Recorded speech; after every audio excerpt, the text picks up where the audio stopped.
Achenu kol beit Yisrael, our family, the whole house of Israel who are in distress or in captivity, who abide either on the sea or on dry land. May the All-Present have mercy on them and take them out from narrowness to expanse and from darkness to light and from oppression to redemption, now, swiftly, and soon. We've been reciting that prayer every Shabbat evening for more than a year, praying for the hostages still captive in Gaza and their families, and for all of Israel, which cannot heal until they return home, either to the arms of their loved ones or for burial in the soil of their homeland. The prayer begins by noting that we Jews are all one family wherever we live, achim, brethren.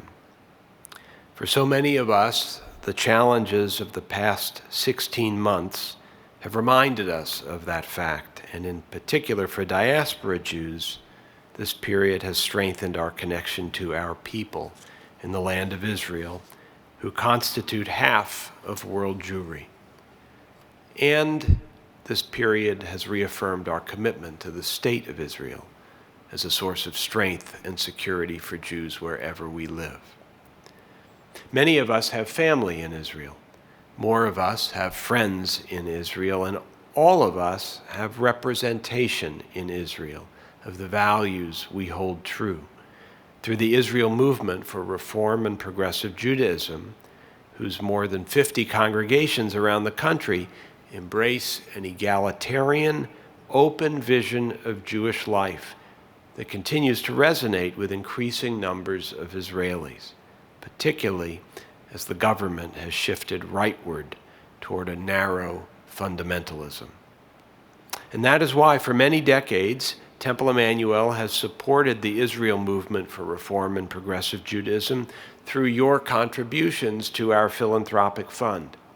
The IMPJ, as it is called, not only supports its own synagogue communities, but it advocates and litigates to release religious life from the grip of the ultra-Orthodox Rabbanut for the benefit of all Israelis. It was deeply involved in 2023's protests against the effort to undermine the courts, and since October 7th, its congregations and clergy have taken up frontline positions in the care of so many deeply and tragically impacted by Hamas's brutal assault and Hezbollah's air war, which is why last year our philanthropic committee directed $250,000 to the work of the IMPJ, the single largest congregational gift to our Israel movement in its history. The individual who has steadfastly and tirelessly represented the IMPJ abroad and soon will retire from that role is David Bernstein, Deputy Director General of the IMPJ and its Director of Overseas Relations and Development. He has dedicated his career to strengthening Jewish communities and reform Zionism.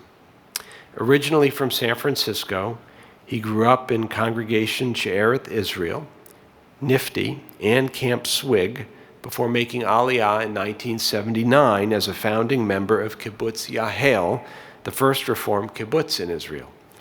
There, he held leadership roles in economic management and regional development.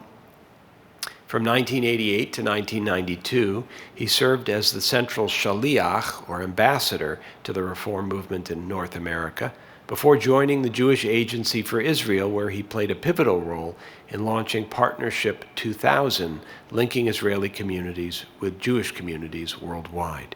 He joined the IMPJ's senior professional team in 2014.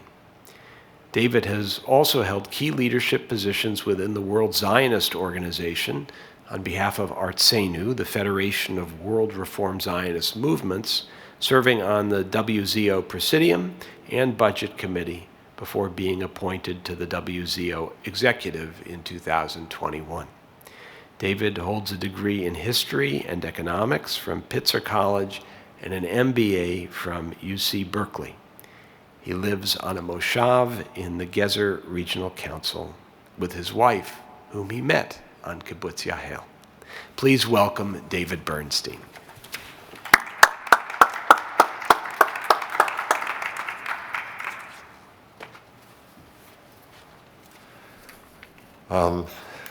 Thank you, Rabbi Davidson, for the wonderful introduction.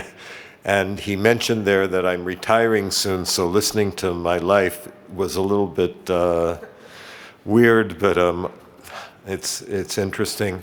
But I want to start with something. This is maybe the third or fourth, I think the third time in the last couple of years that I've been at a service, at a tefillah in this congregation. And whenever I come here, I'm washed with this incredible feeling of nostalgia, because the service and the building, even though this is way more grand, and the atmosphere and the voices and the choir and the organ all remind me of where I went when I was young in San Francisco at Shereth Israel. And it just gives me an incredible feeling of joy and the good feeling of nostalgia to be here. And while I was thinking about that, as I was enjoying being at the service up to now, I was thinking of the one difference that makes it even better today that isn't directly related to Emanu-El, but that in the Reformed synagogue that I grew up in San Francisco in the 60s and 70s, you did not hear women's voices as cantors or as, in this case, rabbinic students or as rabbis. And I think that's a good change and a positive addition to this incredible nostalgia I feel. Because I actually planned some comments that relate to the Torah portion, Bishalach, but because both the cantor and the rabbi related to that a little bit, I'm going to blip right over to what I think the cantor said was that when the Israelites crossed the Red Sea, it was an incredible, pivotal moment in the history of our people. And one of the things that wasn't mentioned, though, is that immediately after singing the Song of Songs, the Israelites went back to complaining. Okay, typical of our people, right? What shall we drink? The water here is bitter. Let's return to Egypt where there's food and meat and so on. Nonetheless, we're talking about a genuine and direct expression. And the Song of the Sea, which was in today's Torah portion, marks this pivotal moment, and to some extent a fleeting moment, at least in my view. We have experienced, and here Rabbi Davidson alluded to that, similar pivotal moments during this time, each Saturday when the hostages are released. So far, Yarden, Romy, Emily, the 5 observation female soldiers, Karina, Nama, Agam, Liri, and Daniela, as well as our Bel Yehud, Gadi Moses, and Keith Siegel, that's last Shabbat. Keith Siegel's brother, Lee Siegel, is a leading member of my Reform congregation, which is at Kibbutz Gezer, and I'm pretty sure that among the delegations he met with included one with Rabbi Davidson and people from this congregation, I think a year ago, January, something like that. And seeing Lee, who's my friend, embracing his brother, if you watched that on whatever the news or on the internet, you saw a small, slight person of build with gray hair embracing Keith Siegel. That was Lee. What he's gone through, and you can just imagine, like anyone. And then also that last week, Ofer Calderon and Yarden Bibas. We still don't know about his wife and his 2 infant children. And today we saw 3 more, Eli Sharabi, Or Levi, and Oed Ben-Ami released. In these moments of liberation, we are full of gratitude and fill our mouths with song. Yet immediately afterwards, we feel, all Israelis and I think all people, all Jewish people, that we are again standing before the Red Sea and feel pursued. We pray that both sides will play their part in the deal and that all the hostages, both living and dead, will return home, all of them, to the last one, as the prayer so beautifully spoken a moment ago says. Every Saturday night, the Israel Reform Movement leads a Havdalah ceremony at the Hostage Square. Hostage Square is in the middle of Tel Aviv by by the Camry Theater and the Opera House. And hundreds and sometimes thousands of Israelis participate in these Havdalot. It's like the synagogue of the street, and it's a reform synagogue in the middle of Israel's largest city. In these moments of Hebrew song and ancient prayers, we pray for the return of everyone home. In the Hebrew songs and the poems we recite, we all join in a full voice. There's the same feeling of gratitude that I believe existed when the Song of the Sea and we crossed the Red Sea. This journey in which the hostages return home bit by bit is like the journey of the Israelites in the desert. At this time, we feel just like those Israelites on the edge of the Red Sea, with great hope but with trepidation, unsure about whether this deal will continue, whether the ceasefire will hold, whether we will all finally return to lives, together, and we promise that we will continue singing, rallying, and praying until the last hostage returns, whether alive or for burial.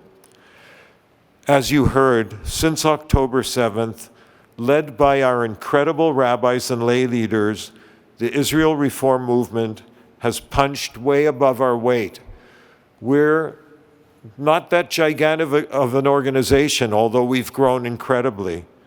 We've provided relief and resilience to people impacted the most by the crisis since October 7th, mostly including the residents of the settlements around the Gaza Strip, evacuees from there and from the north. Today, there are still well close to 100,000 people evacuated from their homes in Israel because it's still not safe yet to go home. And we're working with those people. What I try to compare it to in terms of our rabbis and our lay leaders of our congregations, I know that people in this congregation probably were here in New York when 9/11 took place, right? Imagine a 9/11 that's gone on for a year and a half. And imagine the incredible work that I know that spiritual leaders and healers did, because as important as the responders and the medical people are, the work and the ongoing work of rabbis and congregations is crucial to the healing of people who have gone through and are still going through that hell. And there's one other thing we've done in the Israel Reform Movement that I want to mention here that I'm incredibly proud of and doesn't always get the publicity. When the war broke out on October 7th, Israeli Arabs suffered incredible acts of distrust and sometimes overt attacks of racism. Now, you could argue it's natural. People feel afraid and they act differently than they normally act.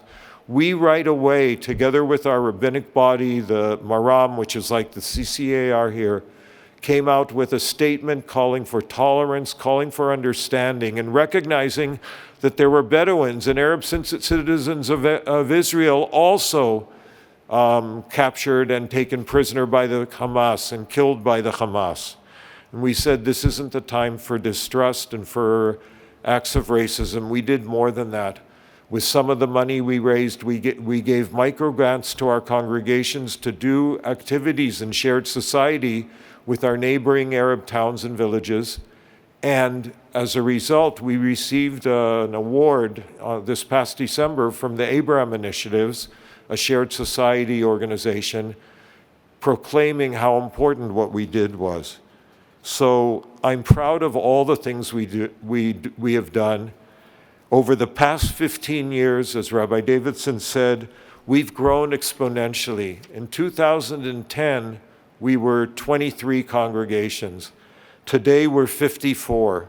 Even in this past year of war, we established 2 new congregations, one in Sde Boker in the Ramat HaNegev region in the south, and a second in the city of Ashdod, to a special congregation for Russian-speaking Israelis.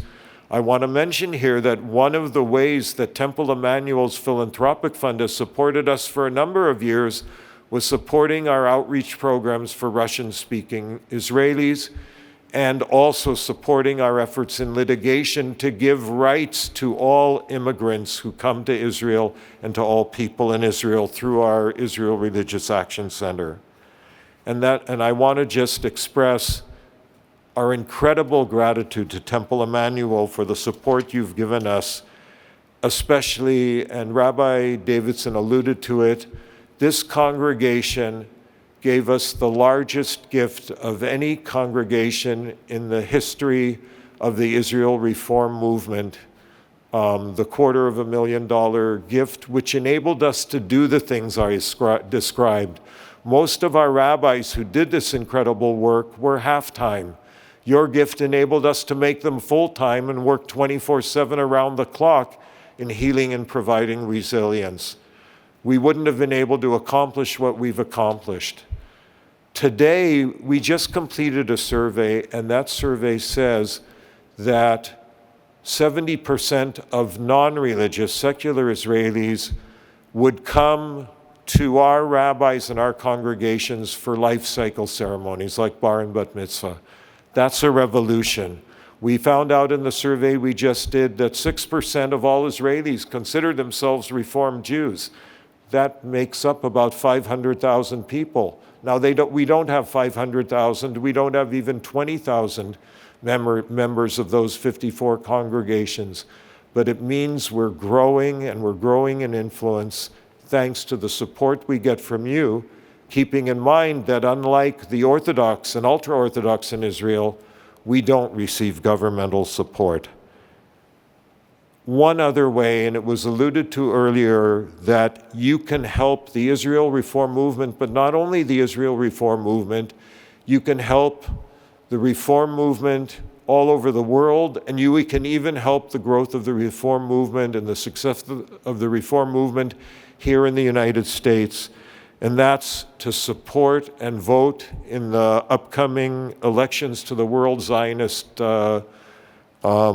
Congress that are taking place between March 10th and May 4th.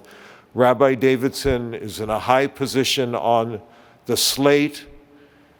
Just like you voted in the last election in the United States, this is your opportunity to influence what goes on in Israel and what goes on all over the Jewish world. It's a place at the table where Jews of all philosophies, all beliefs, all streams sit in. I sit at the executive of that table in the WZO, and lately the right and the ultra-Orthodox are taking steps to try to remove Reformed Jews from that table as legitimate Jews. So it's more than just the fact that some of the growth of the Israel Reform Movement was fueled by over $2 million in funds from the World Zionist Organization and the other national institutions, the Jewish Agency and for Israel and Kakal, JNF Israel. But it's more than that. It's that's a place where we influence Israeli life and we influence life in Jewish communities around the world. And we, as Reformed Jews, must be there. So please, please, I think you were given cards with short information about that.